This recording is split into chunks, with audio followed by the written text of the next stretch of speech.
بسم اللہ الرحمن الرحیم۔ سورہ بقرہ کی آیت نمبر 154۔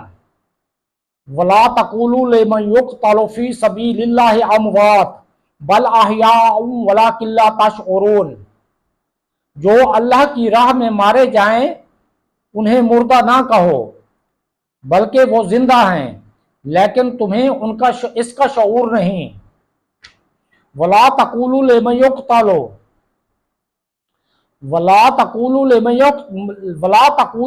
يُقْتَلُ فی سبیل اللہ اموات، اور جو اللہ کی راہ میں مارے جائیں انہیں مردہ نہ کہو۔ صبر کے ذکر کے بعد اب صبر کرنے والوں کی ایک عظیم قسم یعنی شہیدوں کا بیان کیا جا رہا ہے۔ یہ آیت کریمہ شہداء کے حق میں نازل ہوئی۔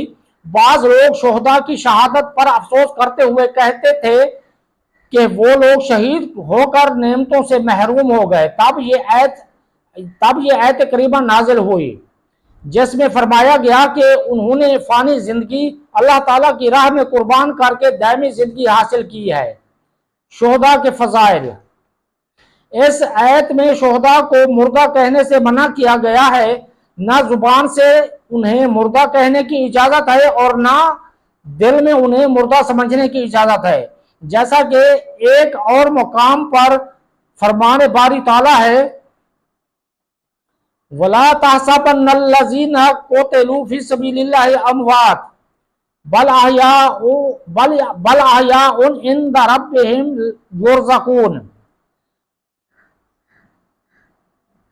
سورہ آل عمران 169، ترجمہ کنز العرفان۔ اور جو اللہ کی راہ میں شہید کیے گئے ہرگز انہیں مردہ خیال نہ کرنا، بلکہ وہ اپنے رب کے پاس زندہ ہیں، انہیں رزق دیا جاتا ہے۔ موت کے بعد اللہ تعالیٰ شہداء کو زندگی عطا فرماتا ہے، ان کی ارواح پر رزق پیش کیا جاتا ہے، انہیں راحتیں دی جاتی ہیں، ان کے عمل جاری رہتے ہیں، ان کا اجر و ثواب بڑھتا رہتا ہے۔ حدیث شریف میں ہے کہ شہداء کی روحیں سبز پرندوں کے بدن میں جنت کی سیر کرتی اور وہاں کے میوے اور نعمتیں کھاتی ہیں۔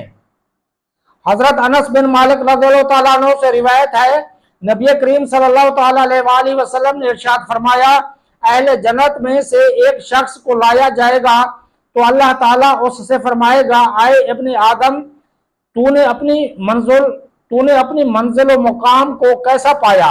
وہ عرض کرے گا، آئے میرے رب عز و جل، بہت اچھی منزل ہے۔ اللہ تعالیٰ فرمائے گا، تو مانگ اور کوئی تمنا کر۔ وہ عرض کرے گا، میں تجھ سے اتنا سوال کرتا ہوں کہ تو مجھے دنیا کی طرف لوٹا دے اور میں 10 مرتبہ تیری راہ میں شہید کیا جاؤں۔ وہ یہ سوال اس لیے کرے گا کہ اس نے شہادت کی فضیلت ملاحظہ کر لی ہوگی۔ شہید کی تعریف اور اس کے احکام۔ شہید وہ مسلمان مکلف طاہر ہے جو تیز ہتھیار سے ظلماً مارا گیا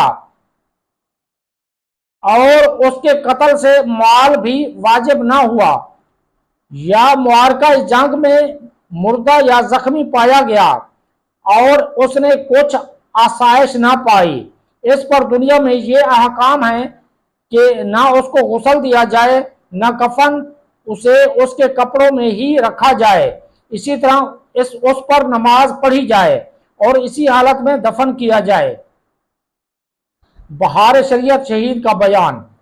بعض شہداء وہ ہیں کہ ان پر دنیا کے یہ احکام تو جاری نہیں ہوتے، لیکن آخرت میں ان کے لیے شہادت کا درجہ ہے، جیسے ڈوب کر یا جل کر یا دیوار کے نیچے دب کر مرنے والا طالب علم اور سفر حج غرض راہ خدا میں مرنے والا، یہ سب شہید ہیں۔ حدیثوں میں ایسے شہداء کی تعداد 40 سے زائد ہے۔ مکمل تفصیل کے لیے بہار شریعت حصہ 4 ملاحظہ فرمائیں۔ وَلَٰكِن لَا تَشْعُرُونَ، لیکن تمہیں اس کا شعور نہیں۔ یعنی یہ بات تو قطعی ہے کہ شہداء زندہ ہیں، لیکن ان کی حیات کیسی ہے اس کا ہمیں شعور نہیں، اس لیے ان پر شرعی احکام عام میت کی طرح ہی جاری ہوتے ہیں، جیسے قبر، دفن، تقسیم میراث، ان کی بیویوں کا عدت گزارنا، عدت کے بعد کسی دوسرے سے نکاح کر سکنا وغیرہ وغیرہ۔